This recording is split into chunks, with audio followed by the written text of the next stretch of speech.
I just want to improve myself so that my enemies watch me succeed and cry. Welcome back.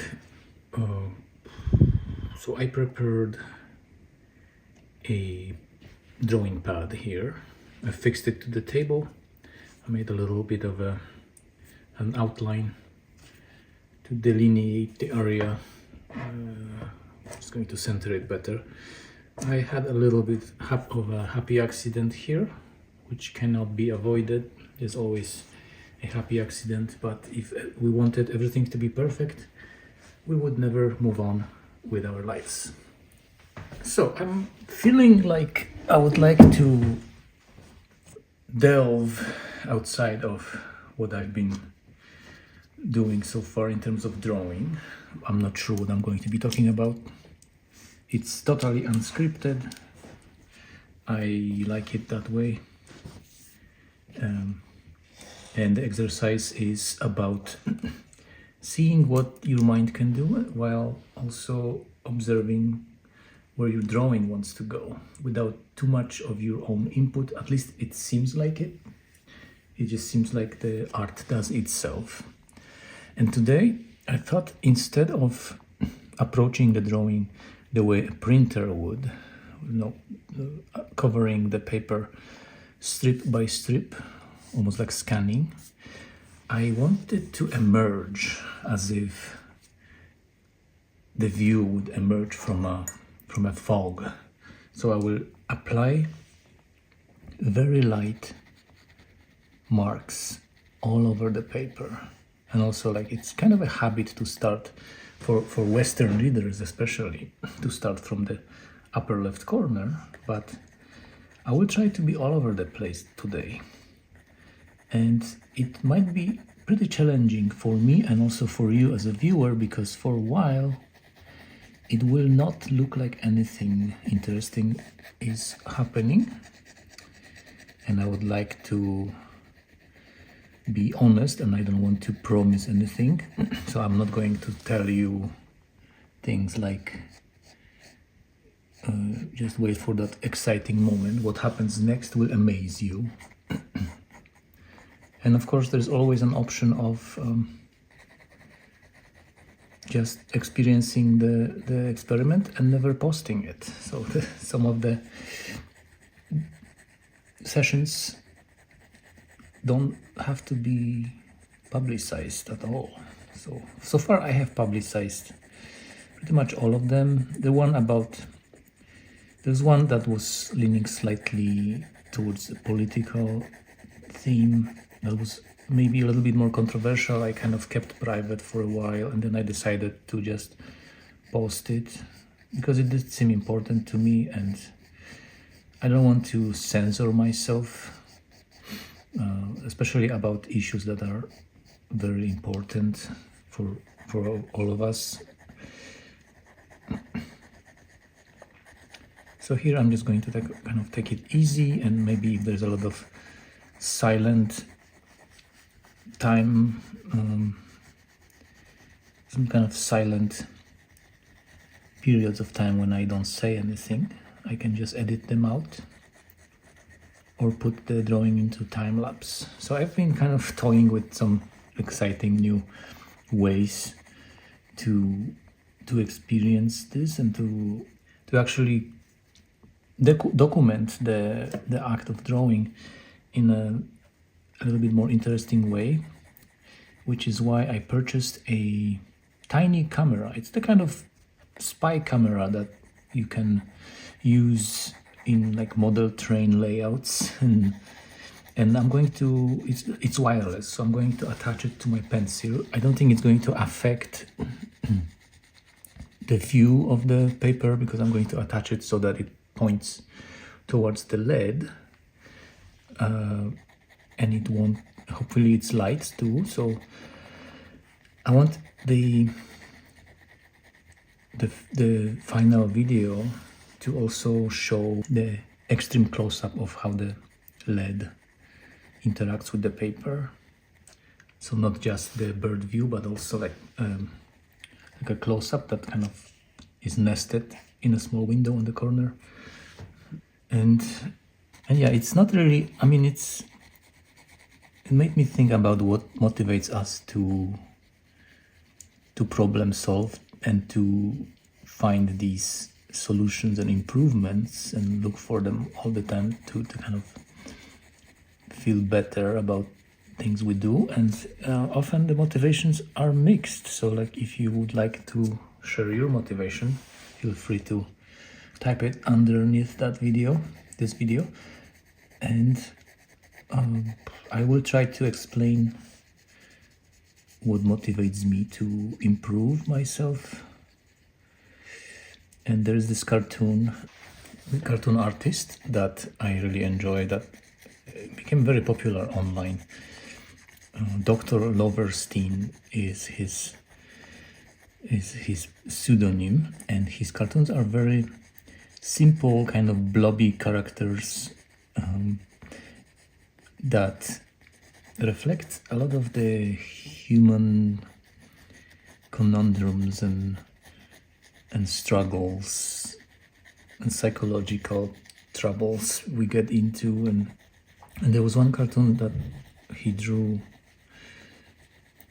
that was related to motivation, and it showed an interviewer questioning people on the street, what motivates you to do better, what motivates you. And there's some people saying like, oh, money motivates me. And then the other one is saying, I just strive to be better for the betterment of the entire humankind because I'm altruistic. And then the third interviewed person said, I just want to improve myself so that my enemies watch me succeed and cry. So I paraphrase because I think it was worded differently, but it shows that the means of getting somewhere for us are not always the same. And for me, I like to think that my motivation is improvement for its own sake.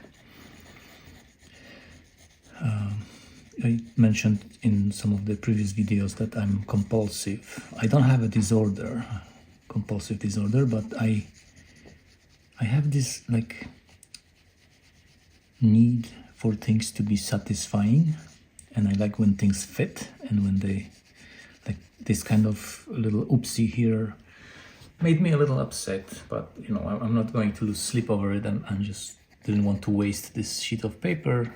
Also, I don't use erasers. Generally, I don't really use erasers, especially in this project, because I don't want to smudge things too much. I want the line to be raw and unaffected by anything. So I'm going to make it work. But motivation to improve for its own sake,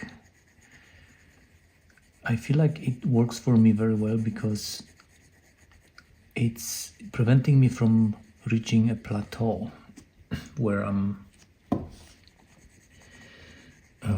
feeling like I achieved my goals that I set up, and where my motivations were sort of finite. You know, the motivation to please my parents. You know, if that was my motivation, then maybe I pleased my parents 20 years ago already, and I would just say, okay, I'm satisfied. My parents are pleased, and now I don't have to improve. But if I improve because it's a compulsion for its own sake, then there's no end to the journey of self-improvement. I just improve things because I just can't let it go, because I feel like they need improving. So, and for that, it's also fun because, like, you know, I want to see what happens when I add this little spy camera to my pencil.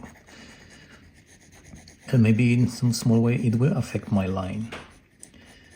But maybe I can welcome it and see what happens. There was actually a pretty cool teacher we had in high school who was really into experimenting, and his drawing class was always interesting because he would come up with these really weird assignments that had to do with just the experience of drawing rather than just drawing representational things like still lifes and portraits.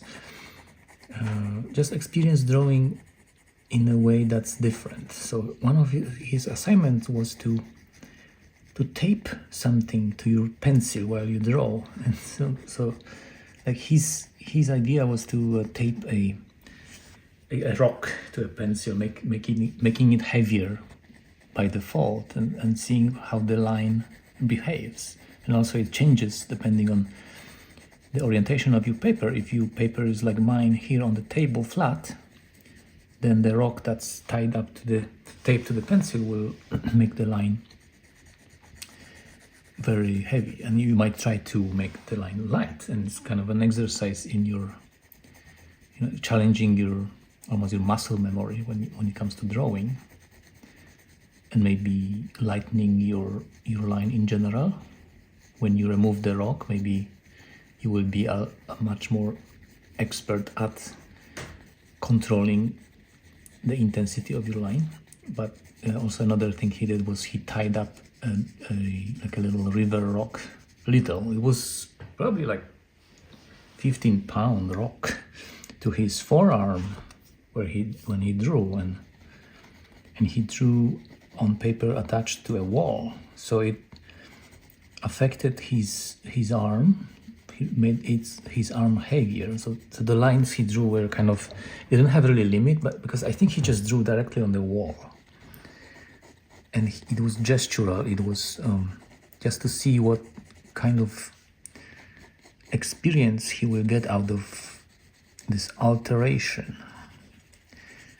So it was very interesting to take his class, because there was always something new. It wasn't boring, like, you show up and then you see a still life.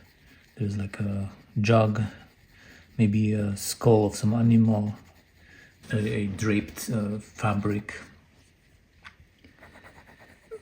and you draw it, and then you just kind of draw it mindlessly. I don't mind it either. It's a great practice, and it's a great meditation. If you are observing the thing you draw, you get more familiar with reality around you. That's why it's even better to draw things in real life rather than from the photographs, because in photographs you lose the idea of the aspect of three-dimensionality, and when you draw things in real life, you can approach them, you can touch them, you can go around them and get to know them better, and then the drawing is a lot more authentic. And it's a great way to meditate on reality, to just sort of, look out, see an object, and imitate its shape on the paper. So I was into freehand drawing, traditional realistic freehand drawing for a long time, and I sometimes miss it. I kind of want to carry a sketchbook around again and draw things, draw people, although it seems kind of invasive to sketch someone without their permission. But at school, in high school, the professor told us to bring 21 sketches every week. So it meant if you split it wisely, you would have to make 3 sketches a day. And they could be very short, 5-second sketches, or very elaborate, like 2-hour rendering of a spoon, which I like doing sometimes. And I would so enjoy it that I would bring way more than 21 sketches every week. And then there were times when I didn't feel like drawing. That's the other thing, that we are never really steady in our progress. There are setbacks, there are slow days, slow weeks, and sometimes even slow years, and it was hard to keep up with the demand for being regular and drawing 3 sketches a day. But it was a good baseline. If you felt like drawing a lot, then you would bring more than 21 and it would feel perfect. I haven't been here in a while. And sometimes I did that. I was guilty of doing that, and many other classmates, they would wait for Tuesday, which was the day of the class, and they would just realize that they didn't draw anything this week, and they would just crank out 21 sketches in like 1 hour in a classroom instead of paying attention in a math class. They would draw very quick sketches of their classmates sitting at the tables, and I know that the teacher could tell, because every day has a different line. Every day you have a different dynamic. So it was very hard to fake the kind of diversity that comes with the span of time that you draw things in.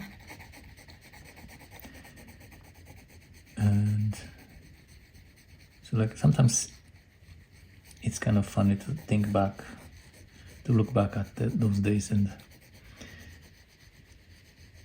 think that, oh, I really fooled that teacher. But I'm pretty sure that teacher knew, because I used to teach art in a college in Boston at some point, and all the tricks that I used to get out of trouble, I've seen students use, and I've seen them kind of believe that I don't notice what they're doing, and sometimes you just kind of call them on it, and sometimes you just let them slide because they have other homework. And there's a lot of pressure on students because of how the education works in general. There's really no focus on the thing that interests you, and you have to be forced to study the prescribed stuff.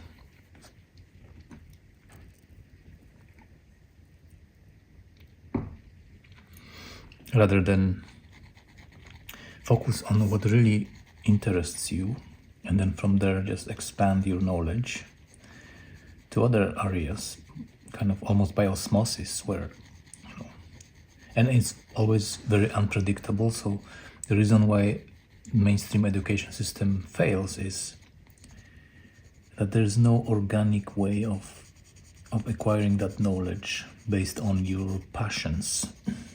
It's always starts out with having to acquire information that you hate, you don't want to acquire, and you don't know why you're learning it.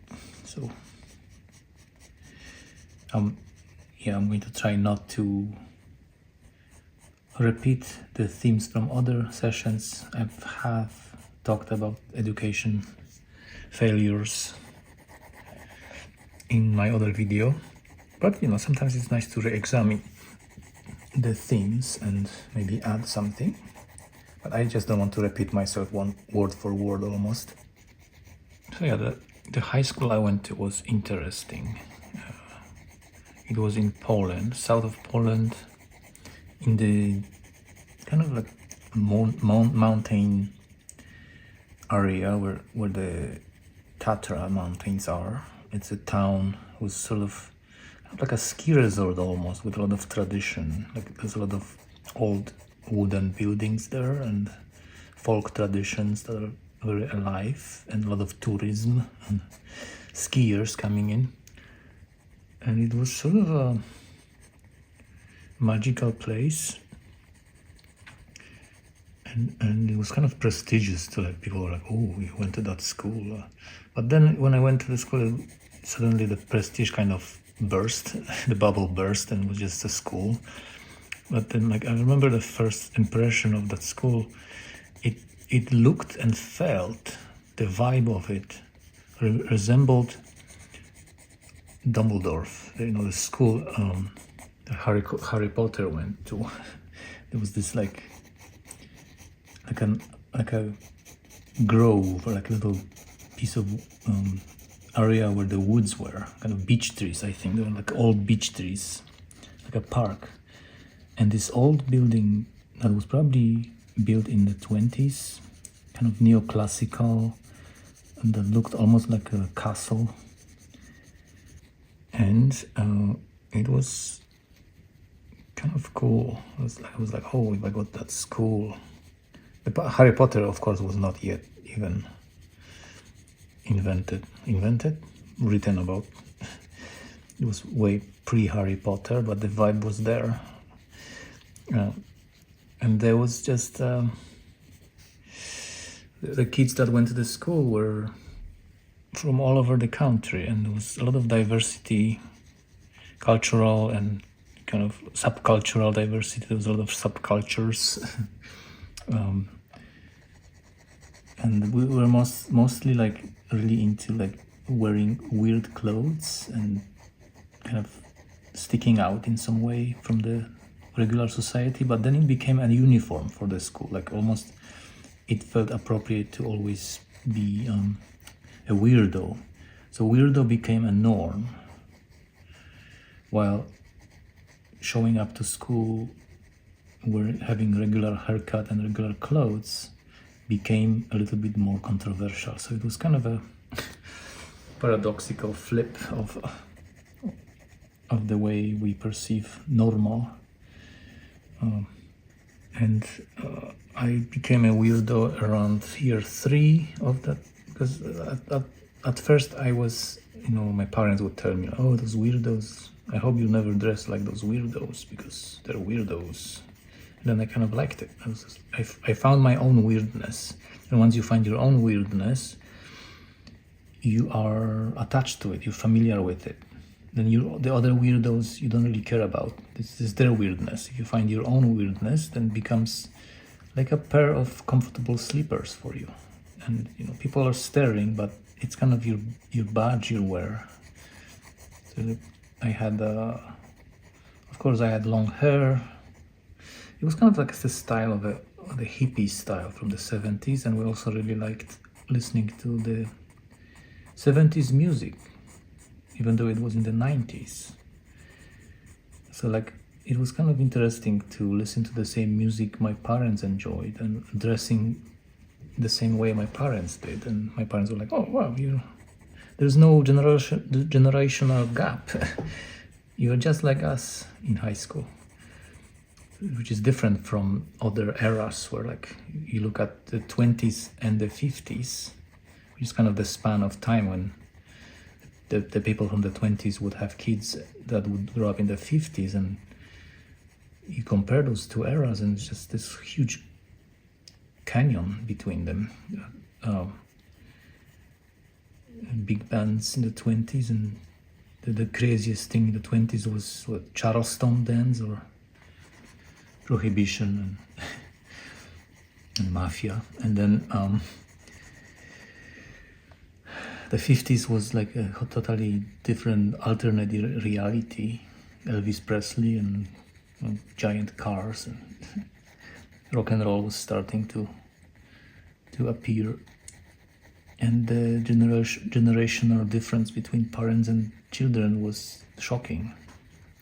Whereas when I grew up in the 90s, my parents would see me or hear me listen to Clearwater Revival, or like all these hippie bands from the 70s, and they would be like, okay, there's no gap there.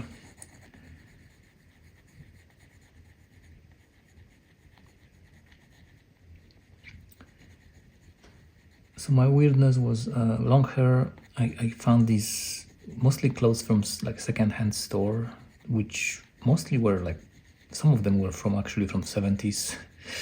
Like I found bell-bottom pants, the jeans, and like a jeans vest. And then I wrote a Led Zeppelin on my vest with a ball pen on jean kind of denim material. There's kind of a thing, kids writing the names of their bands, the favorite bands, with just blue ball pen on jean, on denim, which kind of looked cool because blue line and blue material kind of made sense, and it was also very durable. mark that the pen left. So I had Led Zeppelin on it, and I would have this like really kind of rich pattern shirt on, kind of like hippie shirt with long collar, the collar with the kind that people wore in the 70s. And then I found an old coat my dad was wearing in the 70s. It was like this kind of cool kind of coat that was past, like, slightly above knees. It was brown, but it wasn't leather. It looked like leather, but it was some kind of polymer, some kind of artificial material that started chipping off and like started. It was kind of like a oilcloth almost, wearing this imitation of leather, but it was cool. And I felt myself, even though it was kind of a uniform. And there was a lot of subcultures in our school, mostly like a lot of hippie kind of vibe, but also there were some punk rockers, and sadly there was this whole like white nationalist organization there. Kids were kind of gravitating toward this one teacher who was a white nationalist, like activist, local activist, that would help out, nationalist parties with their campaigns, and then he would like inspire these boys, especially boys coming to school, to become xenophobic, anti-Semitic, and then they became skinheads or Nazi punks, and it was kind of, nobody minded them, and the teachers had to do their job and teach them stuff, and even though they knew that if the kids had a chance, they could probably beat the crap out of them for being a little different. They would just like organize these raids. The kids would go on the streets and like look for people that look different than them, and would just beat the crap out of them. Like, Roma people would be harassed by them. And then that's a very weird. The weirdest part of it was that one of these boys was originally descendant of Roma people, and he was very proud of it when he came to school. He was like, "Oh, I'm directly descended from the wandering Roma people, and they're originally coming from India, and I'm really proud of it." And then he became a skinhead, and I just don't know what he was thinking and how it would work, because he was the target. And that's kind of really boggles my mind that this does occur, where the people who are by default victims of white nationalism because of the color of their skin or ethnicity buy into this ideology, and then they become the harassers, and that they actually harass people of their own origin, as if they forgot where they came from. So like it's a mad world. So there's some things that I will never understand.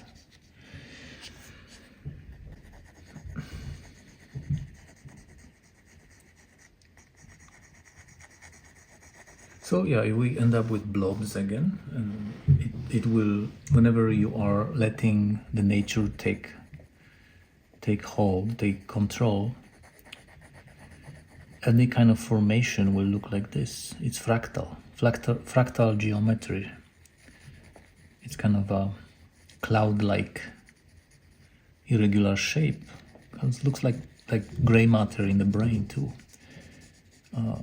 And it's always this. And it's very hard to to find kind of shapes and figures that look purposeful in nature, like accurate geometric shapes like rectangles and triangles. It's always this. Although we are trying to fight this by kind of fitting our lives within the shape of a rectangle. So like even this drawing is a rectangle. Somehow, for the reasons of capacity, the rectangle is the most efficient shape to fit an image within it, which explains why our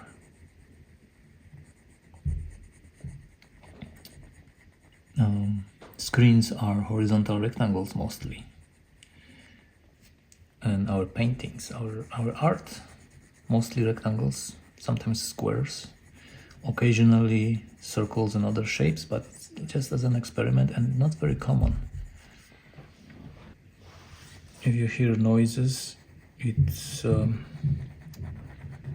my spouse upstairs. Probably, I don't know, she's raising elephants or something. It's just probably the way the floor reverberates even the smallest vibration.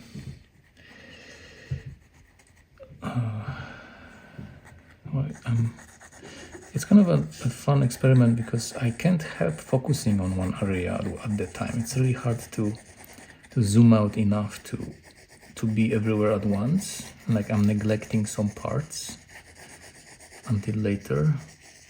But it was interesting to kind of have a view earlier in time of what the drawing is starting to look like, what the shapes will be.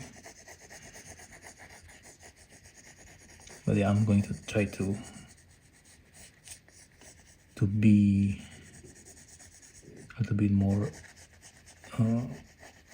to zoom out more and maybe even squint. Squinting is interesting because it limits your perception of detail. So but you see more in terms of the big picture. Like try squinting at something and then you will just see the main frame of everything rather than the details that are distracting.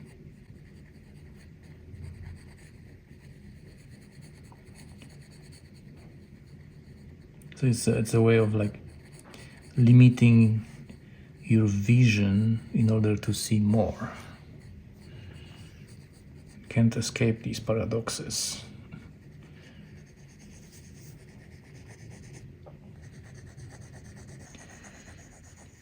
It's kind of nice to render this random series of blobs that could in theory be found in nature. That could be rock formation or bark or some kind of, or brain. So you might ask, why would you go through all the trouble of spending time rendering the pattern that occurs naturally? And the answer is just to contemplate it. And if I just took a snapshot with my phone of a formation like this, I wouldn't have the experience of contemplating it with such detail. And the drawing something is probably one of the best ways of like really experiencing something, reality, because you are basically tracing around a shape that you see, especially if you're drawing something specific. It's a way for you to see better, see that object better, observe it, to examine its true nature, rather than just taking a taking a quick glimpse and moving on. You truly are getting into the details of reality and its nature. And there's a very cool relation between this kind of time-based activity, like drawing, modeling something out of clay. Even you can try it even with coloring book. Grab a coloring book page, some colored pencils, and then listen to a lecture or a podcast. What will happen is that because you're engaging with this time-based activity that has stages, you will associate the memory of leaving those lines or the activity, certain parts of this activity, with the information that you listen to. And I noticed that it really boosts my memory to the point of being able to recall what I was listening to when I looked through my old illustrations. So I'm like flipping through pages of an old book that I illustrated at one point while listening to a podcast about cryogenically freezing corpses, people who signed a contract with a company that freezes corpses for the future resurrection, because they believe that the technology and medicine in the future will be so advanced that it will be possible to revive frozen cell and revive consciousness, and they pay a lot of money. So like I remember listening about that particular topic years ago, 10 years ago, 15 years ago, and I still remember the topic of the podcast and the information included in it. So like, especially if you are a student, if you're at school and you have some sort of chunk of information to memorize or to learn, try this focus. Try using some kind of pencil drawing or coloring book, some kind of activity that's not very taxing, that you can kind of distract from, but because it anchors your focus to the moment, you will find it much easier to remember whatever information you are exposed to while listening to it. Of course, reading and drawing is impossible, so the best thing would be to have a recorded lecture or some kind of audiobook. Listen to it while drawing or coloring. Try it. It's really cool. Some people use pacing. They acquire information and memorize it better if they are on a walk and they pace, or maybe pace back and forth. I remember when I was studying for my final exam in high school, it was in the late spring, so the weather was nice and I could go out and be in nature and maybe like reading, find a safe spot where I can walk and read, or just hang out on the grass under blue sky, and it just felt like when I was at home learning and studying, I couldn't memorize things because everything around me was familiar, and my brain was just not stimulated enough. And with being outside, there are these surprises all around us when we're outside. It's not familiar. Even in your own neighborhood, it's less familiar than your own home. So kind of, acquiring the information while at the same time being semi-distracted by other elements, ironically helps with learning and memorizing things. So next time you try, let me know how it went, how your exam went. If you tried this experiment with semi-distracting yourself while acquiring information to memorize. Yeah, I kind of feel like I'm trapped. It's kind of strange how the mind is just prone to feeling trapped, kind of committed to certain situations and areas. Like, you know, we are creatures of habit, and it's very hard to break away from, you know, the bad job, bad relationship, because of the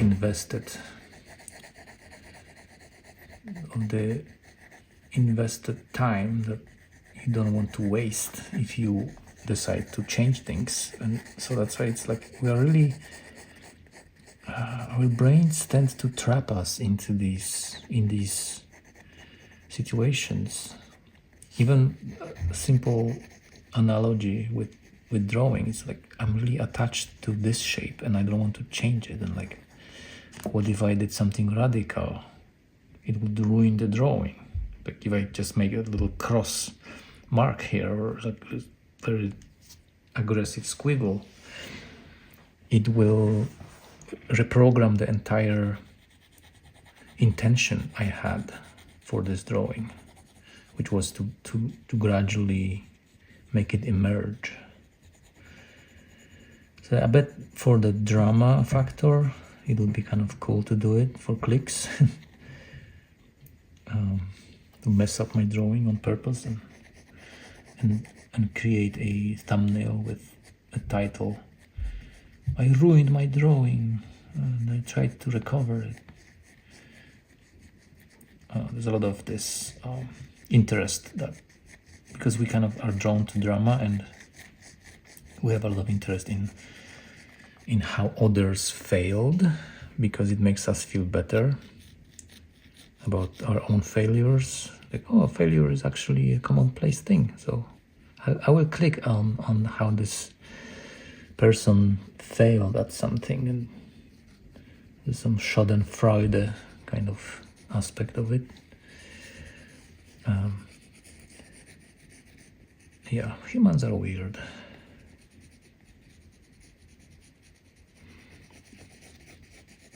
Well, we got blobs that look very similar to other blobs that I drew on this channel. So yeah, I wonder if it will transform at some point and change. Like if I will be able to break away from this pattern of drawing these blobs, kind of fractal shapes.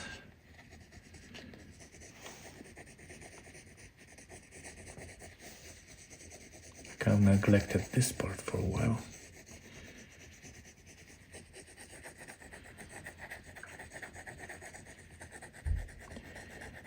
Here we are.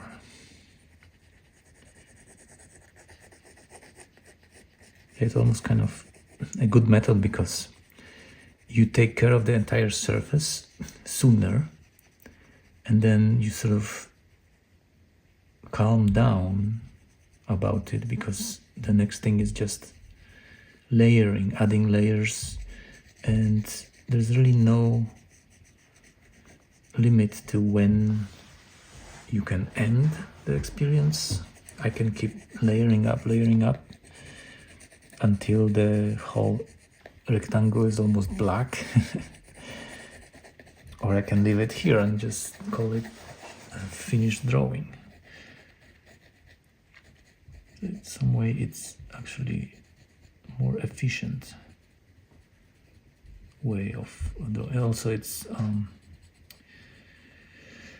I don't know, I think it's a little bit more exciting to have it drawn starting from a corner and just do the stripes, because there's this experience of it that kind of keeps you guessing, and you wonder what will emerge. While when you are starting out with everything at once, you have a good idea from the very beginning of what shapes will appear and where. But I feel like it's a little bit more concise and a little bit more coherent drawn like this.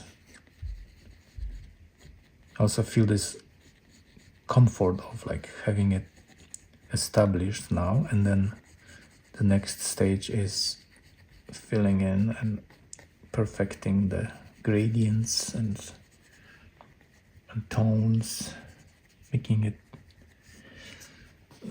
look three-dimensional. There's always this like annoyance I feel with these flat white shapes, and then I'm trying to blend them, and the pressure of the pencil at this point is so light that I barely touch the paper.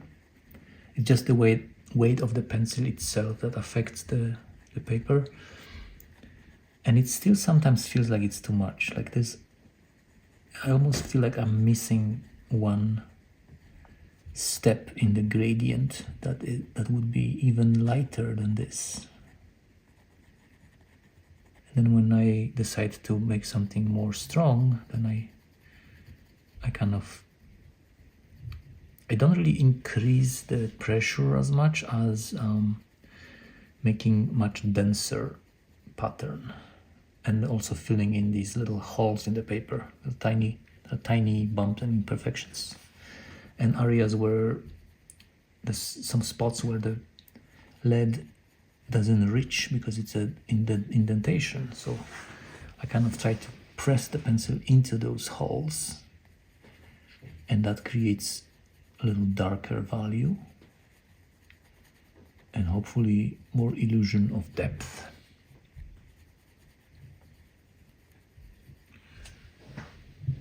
And then it seems like the lower right corner is always sort of sloppy, because at this point we're at the stage of like being excited about the end, and it's always a sign of restraint and professionalism when you see a piece like this, like a drawing like this, completed in its entirety without the like little sloppy parts.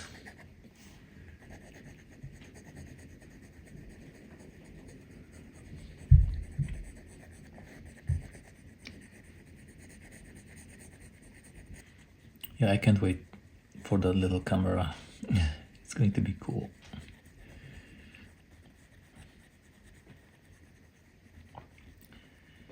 Yeah, it's sort of, I've been thinking about these little improvements to the channel and how, to what extent it is for my own self, for my own satisfaction, and to what extent it's performative, or it's something to please my audience, because we are all seeking recognition, and we like people to react positively to what we're doing. There's a lot of kind of flattery involved with art, and if someone gives us compliment about our work, it motivates us to do more, which is totally normal. The one thing that I want to avoid is to entirely give in to my audience's preferences, to the point of losing my own integrity, which ironically makes you lose your audience. If your audience starts to perceive you as a people pleaser that bends to all of their wishes, then ironically they will see weakness in it. And sometimes people want to be astonished, surprised at the next idea. What's the next idea? And the best sort of TV shows, even, and films, are the kind of creations that keep people guessing and keep people get astonished at the turn of events. while there are some others that are trying to please everybody, and that never works. So like I feel like creating art that's more niche and obscure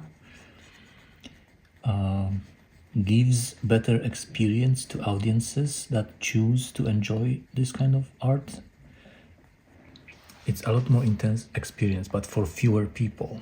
Whereas if you are trying to go more mainstream, you kind of blend everything. You water everything down to be, easy listening or easy looking. And it has the quality of just kind of cheerful but boring, safe sort of creation that pleases a lot wider audience, but not to the intense extent as more niche art would. So like having done something more spicy, more individual, might reach smaller audience, but when the people it reaches will have a lot stronger experience of that piece.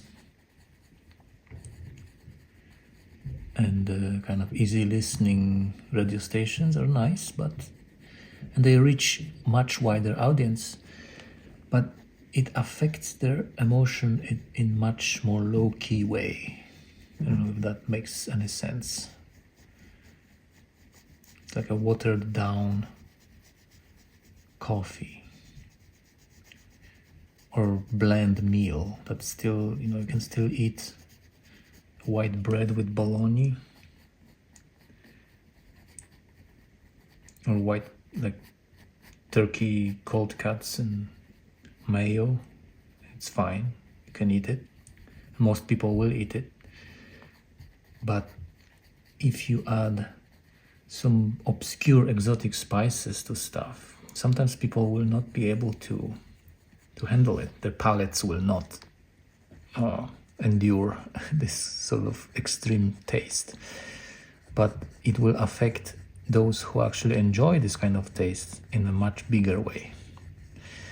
So I'm probably looking for ways to explain that one thing in many different ways, in case you didn't catch my meaning.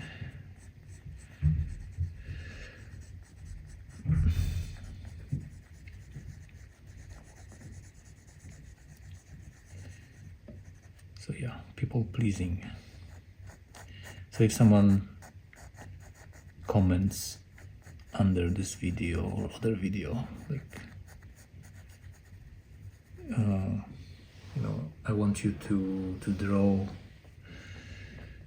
horses, I will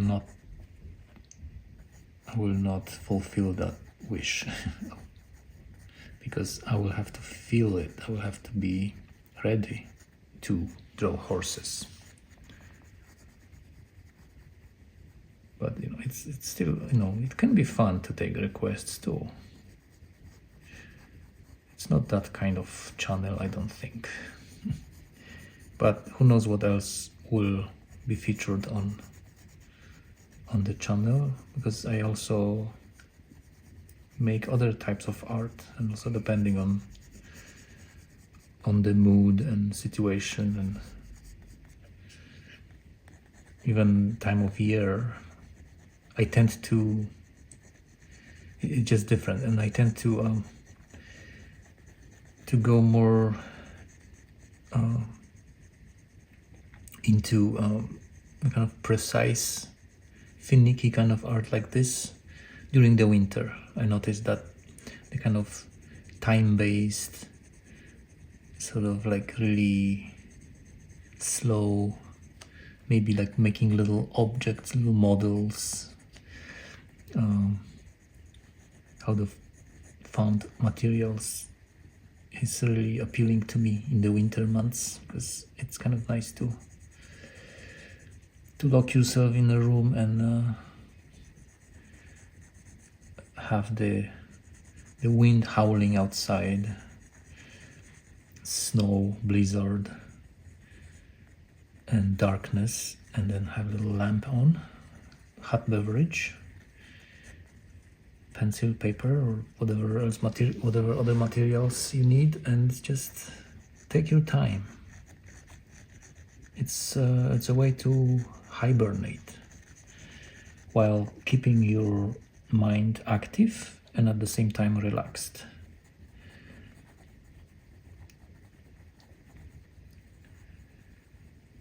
There's been a lot of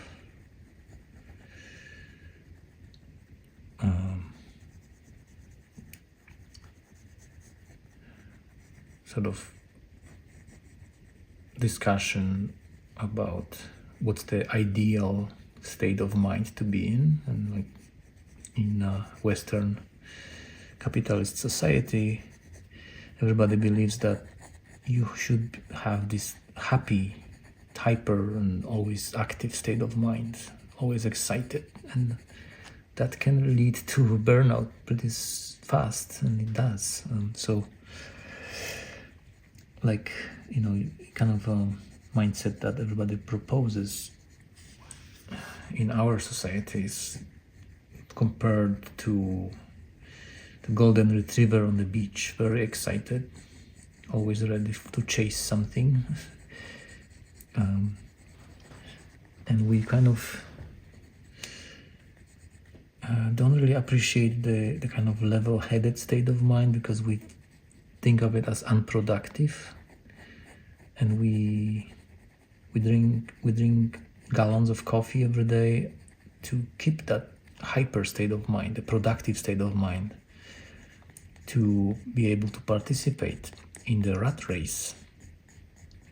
And even though the Eastern philosophies and approach to your mind became quite popular, like yoga and mindfulness, it's still used as a tool for winning that rat race, ironically. And yeah,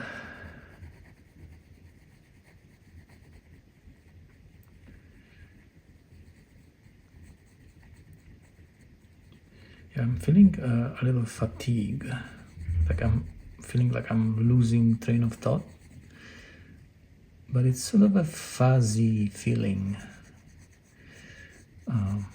and especially when I'm starting to zero in on the details in the drawing,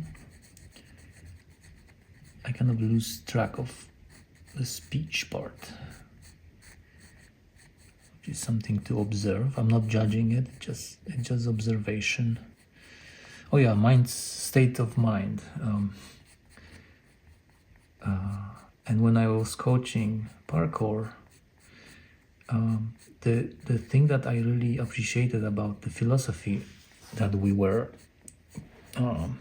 preaching is that in order to practice safely, your state of mind actually shouldn't be like golden retriever on the beach, the kind of excited state of mind. And whenever we were coaching kids and we had parents kind of watching us, or maybe counselors in the summer camps would kind of hype kids up, you know, chant their name and like, or screaming like, "You can do it, come on, do it." We would just kind of wave at them and say, "Shh, don't hype them up, because it's unsafe." Because your state of mind, in order to practice the discipline safely, your mind should be alert but calm. So I would ask kids sometimes, do you think it's possible to be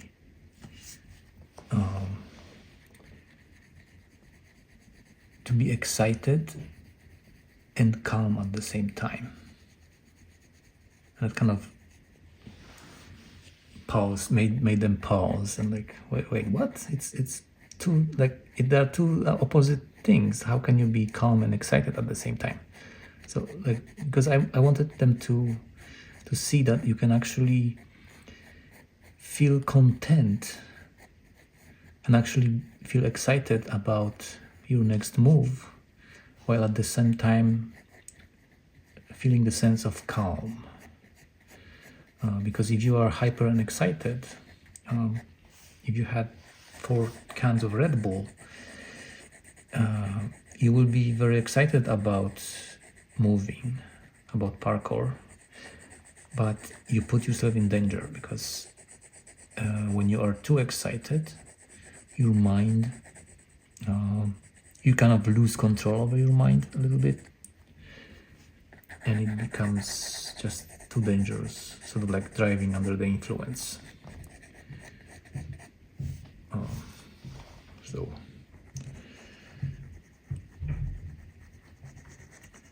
So I think it's the kind of level-headedness while feeling content at the same time is the kind of state of mind that I'm striving for. Because sometimes I would have these mood swings, and I knew that if I felt super excited or like so calm that it was almost abnormal how calm I am, then I knew that in the next hour or so I will spiral into an anxiety moment or anger, or like it felt very uneven. While when I achieve this kind of steady state of mind, when I feel neither super excited nor bored and depressed, my brain functions in the best possible way. So like, excited, you can be content, but calm and steady, which doesn't really mean that you are a robot.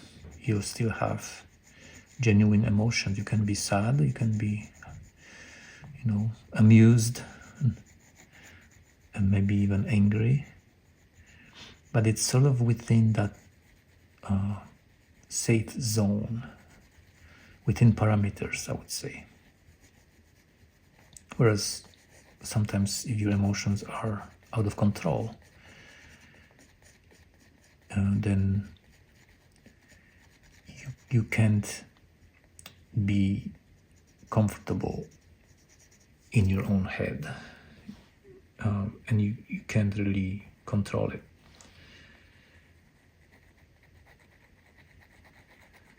And the activity like this one helps a lot with achieving this kind of steady state where your breathing slows down, your heartbeat slows down. I think my heart rate at the moment right now must be matching a heart rate of a whale, and blood pressure is lower, and I keep this level of contentment and excitement, but it's at bay, it's not over the top. So I'm not giving into the kind of amplification of emotions that we're bombarded with in the consumer culture that we live in. What happens next will amaze you. I don't want to be amazed. I just want to enjoy the moment. This moment, not the next moment. And remember the past fondly.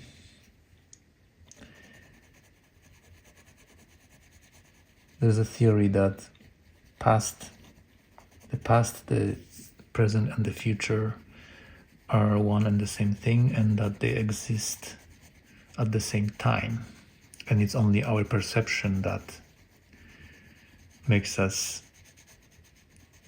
see the time as a imperceptible moment,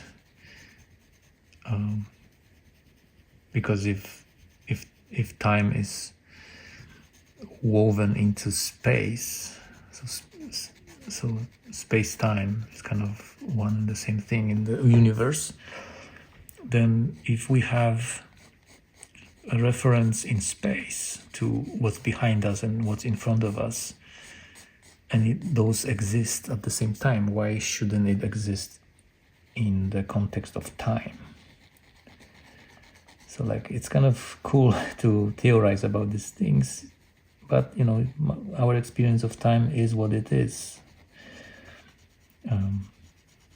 And then like, I like to think of time as something that we imagine exists, but in reality, I like to think of time as something that we imagined because of the change that we experience, the entropy. So like, you know, one moment comes after another, one line is replaced by the next line. So while there's change, the time is just sort of abstract concept that doesn't even exist. And that's a lot of the theoretical physicists and quantum physicists actually ponder this idea of there not being time the way we imagine it, but just what makes things fade away and change and die is just the entropy. And like, imagine if you could stop change.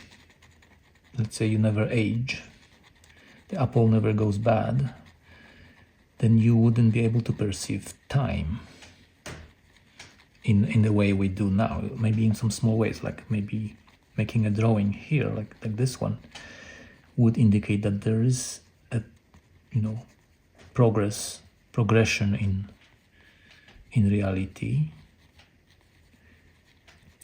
But if there was no entropy or change, we wouldn't even need watches or calendars, because also there would be no somehow there would be no astronomical changes. The earth would stand still and the sun would stand still, so no change, freeze frame. Would we still perceive time the way we do now? And would we still lock ourselves in the rectangles in our calendar, little blocks that we mark schedules, and like, you know, it's kind of sad the way we locked ourselves in the cages. It's kind of ironic that the schedule and the calendar actually resembles a cage with bars, horizontal and vertical bars, and we're sort of trapped in it within the rectangles, visual rectangles. Everything, we live in rectangles, rectangular cubes, our apartments, and then we sleep on rectangles, we eat at rectangles, and then when we die, we're being put in rectangular boxes, into rectangular halls, maybe sometimes rectangular monuments, and we are kind of embedded within the rectangle. It really rewires our brain too, because our reality has an effect of how our minds develop, even language. Like, imagine how would your brain develop if you lived in natural setting where all the shapes that you see are this type, the fractal kind, with no rectangles. Maybe our minds would be more flexible, less rigid. Maybe we wouldn't be so obsessed with scheduling ourselves and rushing to work every morning. And Yeah, rushing is kind of humiliating when you think about it. Pretty much almost every person on earth has to meet their schedule. So like you have to have your alarm clock set up. First you have to mark something in your calendar to not forget it. Set an alarm. And then you have to set up your alarm clock for the morning to be able to make it to work on time or to school. And then you always end up rushing. There's always not enough time. You say, like, I have 5 minutes to put my shoes on, and then by the time you're done, 10 minutes pass, and like you wonder, how did I lose 5 minutes? And there's always this race with time. And I've always found it humiliating, and I'm very glad that I don't have to do this anymore. I have flexible schedule, and it's something that I've been striving for and working to achieve my entire life so far. And I'm finally a little bit more able to abandon this idea of rush, like always rushing somewhere. It's very unhealthy, and also it rewires our brain to fit within those cages of our schedules and calendars. So of course it's impossible to not have your brain rewired by reality. We always have structures we are embedded within, and sometimes they are harmful structures and sometimes there are good structures, but we cannot exist in a void. So whatever we do, whatever we go through, will affect the way our mind develops, and that's perfectly okay. The question is how beneficial or how detrimental are the structures that you grow up in. Detrimental in a universal sense of how is it going to affect your well-being or well-being of people that are around you, that are affected by your behavior. So that's kind of a universal rule of thumb, which is well-being.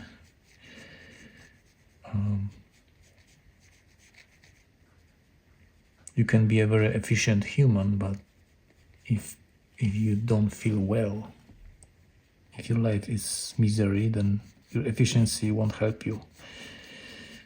You could have money and fame, but if you're miserable, then it doesn't help you or anyone else.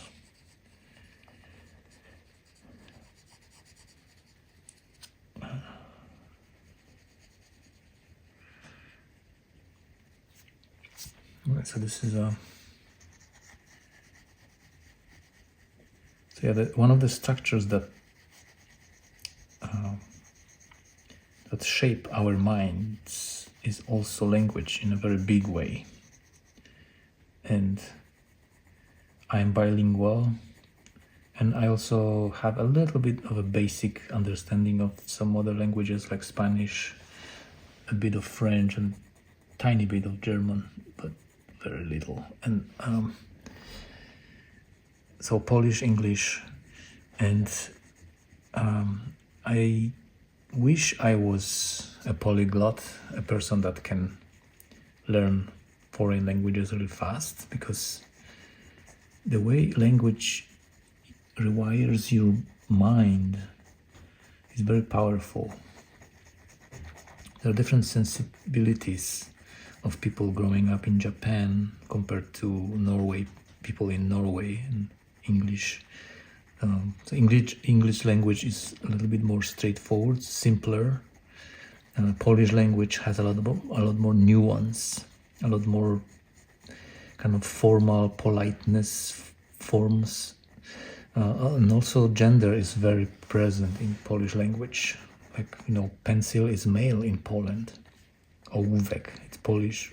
So all Polish words, even objects, all nouns, have assigned gender to them, and you have to know if you're talking about A pencil, you have to use the form him. This is my pencil. He is a soft pencil. And it's pretty insane because it really rewires the way we think about gender, the differences between people, and there's some other languages where you have words for very obscure emotions that we would have to describe in like one paragraph.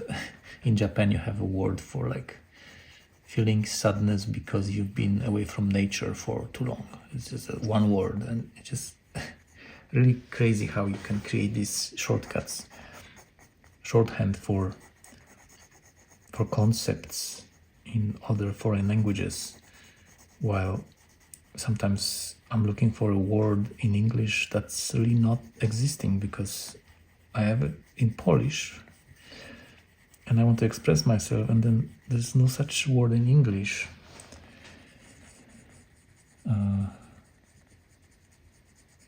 And then beyond words, I wonder how our brain would develop if we didn't develop language. I bet we would still be in caves. We would still look for roots and berries and hunt animals by ourselves without even any teamwork. And it was kind of inevitable for the advancement of human civilization and human brain to develop a way to communicate with sounds, and also with, you know, writing, and with visual cues like sign language.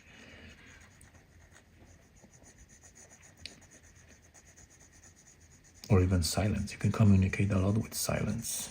You can give someone silent treatment and they will know that they wronged you.